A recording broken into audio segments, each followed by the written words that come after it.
Kristen with KiwiboxDotCom, and we are here with the singer-songwriter Kerli. So, Kerli, you grew up in what was once a Soviet-occupied town in Estonia. Was kind of music your way to get kind of out of that sort of environment? Yeah, you know what? I'm really glad you asked that question, because intuition has been always driving me, but now I've I think I'm able to explain myself finally. And I guess because my surroundings was so restricted, I kind of had to create like that magical place for myself, because I was always like a very over the top, overly passionate, like dramatic person, you know, and my surroundings wasn't supportive of that. So my dream was like my out. What was your first experience getting to tour like outside of your country? Well, I haven't really toured outside of the country yet. I mean, I haven't even toured Estonia.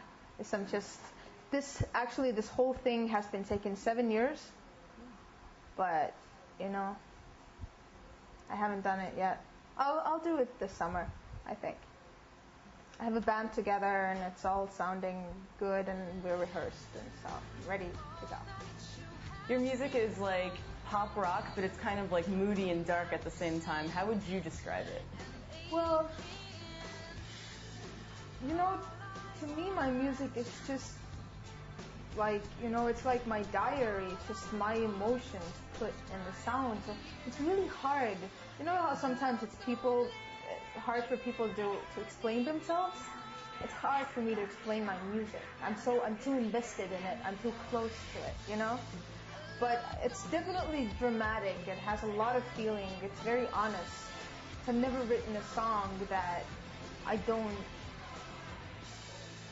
you know, I only write lyrics that are really, really on my mind. I speak my mind in my songs. So, I don't know. I guess music is just a language of God. It's like I don't really understand why people want to identify and categorize music so much. You know, it's like, I was just thinking about it, like people with disabilities, like mental, you know, like the ones who can't really get contact with the world, like they do music therapy for these people.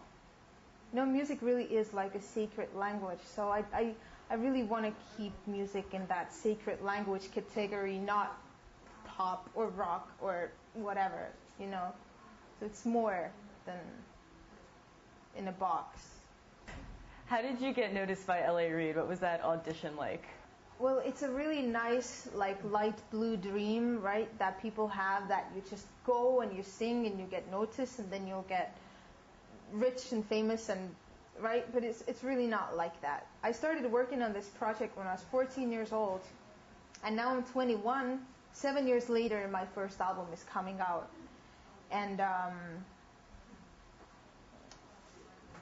it started me winning the Estonian Idol, kinda, and I got signed to Universal Sweden, but the guy who signed me got fired, so I got dropped. He made his own company, that went bankrupt. I started writing music, somebody noticed me in Sweden, and that's it. Just I wrote until I was like 18 years old, and that's when somebody from this company, actually my A&R right now, heard a demo and was like, I want to come check this girl out. But that was 4 years later. So I just want people, if you're watching this, and if you have big dreams, you know, just keep going. It doesn't happen overnight, you know. Behind every success, there's 10 years of work. So it's being noticed, you don't get noticed, you make it work yourself.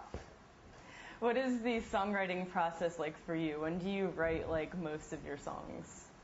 Well, I don't really like sit down and it's like, I'll write a song now, you know. It's like when you got a creative mind, and I'm sure you people do too, because like you do the things you do, but it's like you got a creative mind, you're like a sponge and you're open to everything. Like this, I don't know, this light bulb shining really bright up there could really inspire me, you know, to think of something. And I always carry my notebook with me and my laptop, and this little hole in my laptop, and it's a really shitty old laptop.